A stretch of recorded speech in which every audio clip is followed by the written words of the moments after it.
নমস্কার, আমার নাম কুন্তল মণ্ডল। কালীগঞ্জ গভর্নমেন্ট আইটিআইয়ের ফিটার ট্রেডের দ্বিতীয় বর্ষের ছাত্র। আজকে যে বিষয়টা আছে একটা মেশিনের ওপরে, এটা হচ্ছে লেদ মেশিন। লেদ মেশিনকে সাধারণত আমরা তিন ভাগে ভাগ করেছি।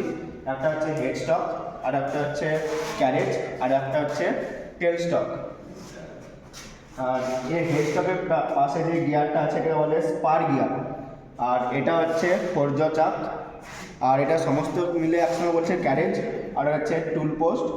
আর এটা হচ্ছে কাটিং হোল্ডার। এটা হচ্ছে কাটিং হোল্ডার, এর সাহায্যে কাটিং টুল লাগিয়ে কাটিং করা হয়।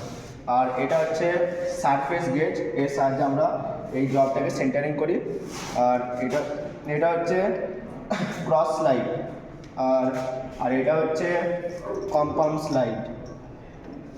আর এটা হচ্ছে টেল স্টক। আর এইগুলোকে বলছে হ্যান্ড হুইল।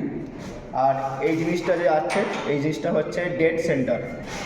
আর এই ক্যারেজটা, যার সাহায্যে ক্যারেজটাকে যে বহন করছে, সেটা তার নাম হচ্ছে বেড, মানে এটা হচ্ছে বেড। আর এই জিনিসটা যে এটা হচ্ছে লিড স্ক্রু। আর লিড স্ক্রু পিছনে এই নিচে যে জিনিসটা আছে এটাকে বলে ফিড রড। ধন্যবাদ।